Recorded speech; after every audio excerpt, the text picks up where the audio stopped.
O Centro Cultural Ítalo-Brasileiro Dante Alighieri apresenta Benvenuti, seu encontro com a cultura italiana. Produção e apresentação, Cláudia Vicentim.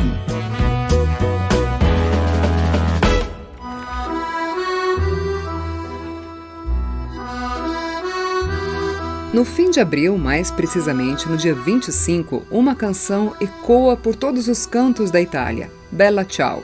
A música está associada a uma das datas mais importantes do país europeu, a Festa da Liberazione, também conhecida como Aniversário da Resistência. Mas como essa canção chegou a se tornar hino da liberdade e da resistência na Itália? Bem, primeiro vamos voltar um pouco na história e entender exatamente do que o belo país estava tentando se livrar. Há 77 anos, a Itália sofria sob o regime nazi-fascista de Benito Mussolini, um ditador que chegou ao poder em 1922 com um governo marcado por políticas reacionárias, antidemocráticas, antiliberais e antissocialistas. Em 1938, com o apoio de Adolf Hitler, Mussolini aprovou leis antissemitas na Itália e deportou cerca de 7 mil judeus italianos para campos de concentração na Alemanha durante a Segunda Guerra Mundial. Acredita-se que a aliança entre os dois ditadores e o Terceiro Reich alemão tenha provocado a morte de mais de 400 mil italianos durante a Segunda Grande Guerra.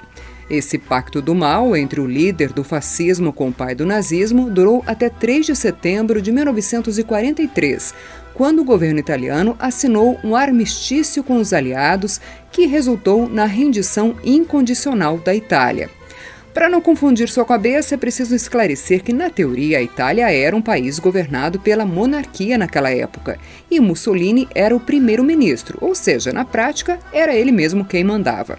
Por isso, mesmo após a assinatura do Acordo da Trégua para fim das hostilidades, os militares fiéis ao ditador fascista se rebelaram, e os que não foram presos acabaram se aliando aos alemães que ainda ocupavam alguns territórios da Itália.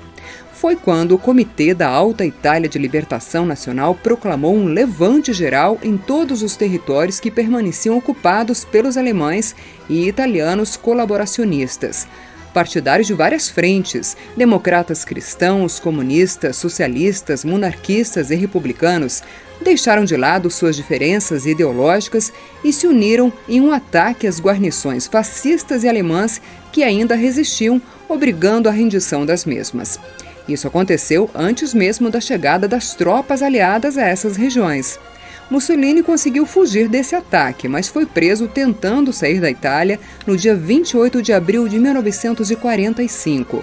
O Comitê da Alta Itália de Libertação Nacional emitiu decretos legislativos assumindo o poder em nome do povo italiano e estabeleceu inclusive pena de morte a todos os hierarcas fascistas, entre eles o líder do movimento Mussolini, que após capturado foi condenado à morte por fuzilamento no norte do país. Seu corpo e o da sua amante, Claretta Petacci, foram levados para Milão, onde ficaram pendurados e expostos para humilhação pública.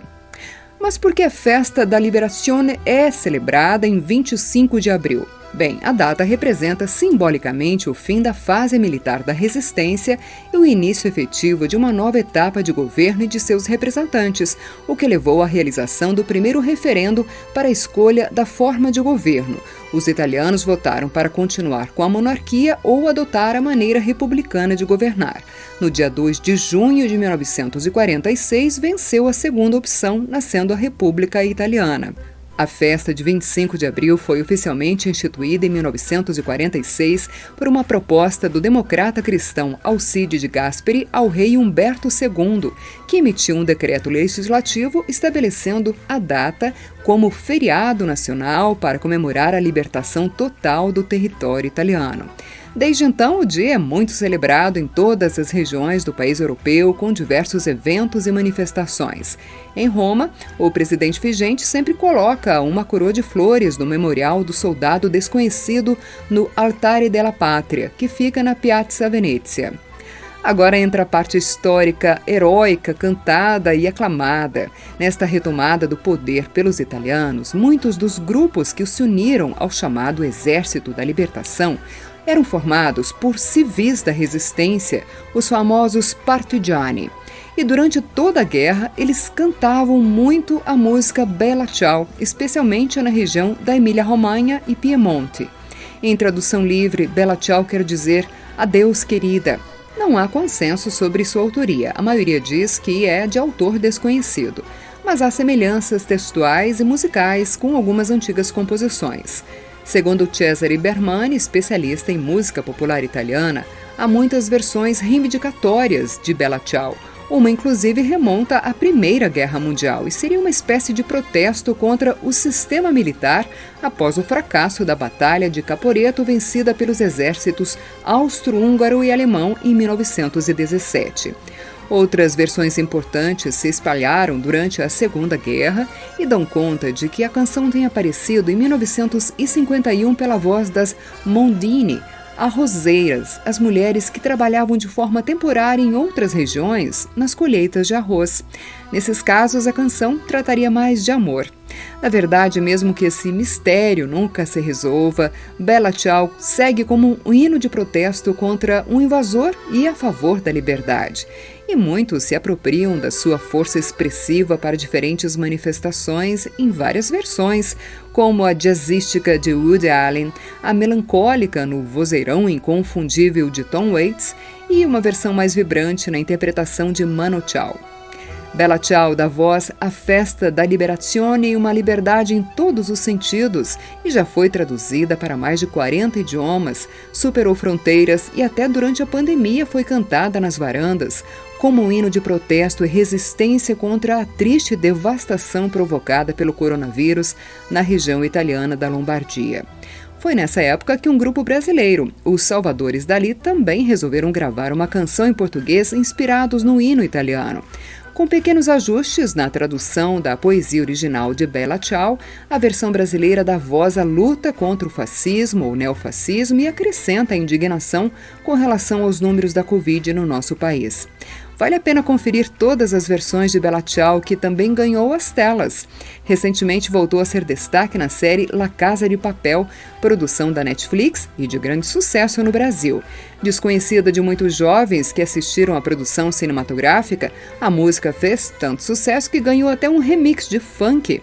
Uma versão moderna e inesperada, resultado de um mundo globalizado, cheio de novidades e surpresas, que sempre reinventa maneiras de tratar de temas delicados e históricos, como a liberdade e a importância de resistir contra a repressão e outras aberrações como o nazismo. Encerrando esse episódio do Benvenuti, que falou um pouco sobre a festa da Liberazione e do hino desta data, a música Bella Ciao, eu agradeço muito sua audiência e te convido a ouvir uma versão de Bella Ciao na voz marcante do cantor e compositor da Catania sul-italiano, Nicola Cavallaro. Ciao, a presto.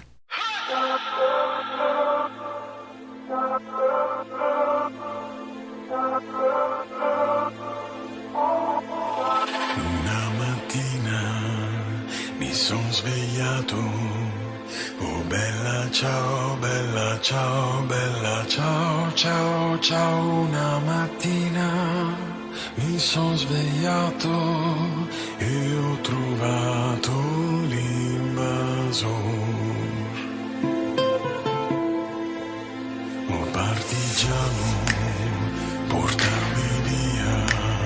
Oh bella ciao, bella ciao, bella ciao, ciao, ciao. Partigiano, portami via, che mi sento di morire. E se io muoio da partigiano, oh bella ciao, bella ciao, bella ciao, ciao, ciao. E se io muoio da partigiano, tu mi devi seppellire.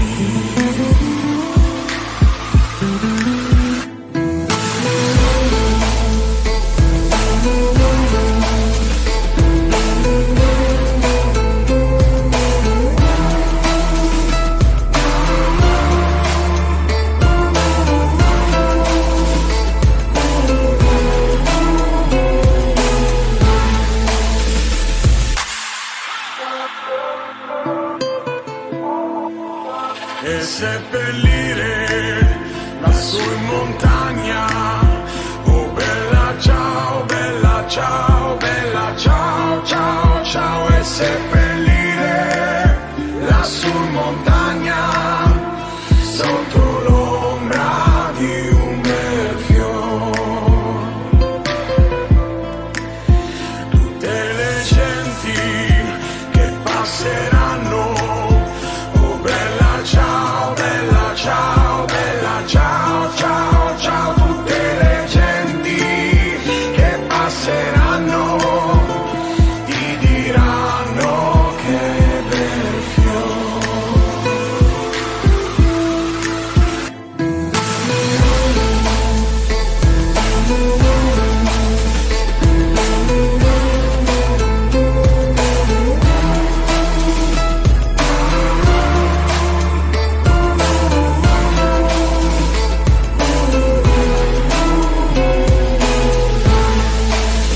E questo è il fiore del partigiano. Oh bella ciao, bella ciao, bella ciao, ciao, ciao, e questo è il fiore del partigiano, morto per la libertà.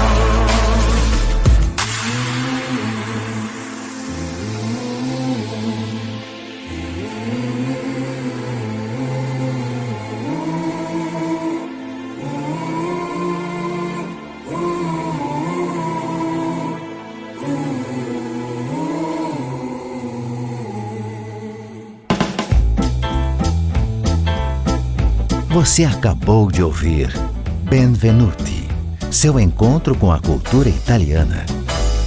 Produção e apresentação Cláudia Vicentim. Realização Centro Cultural Ítalo-Brasileiro Dante Alighieri. A Itália é aqui.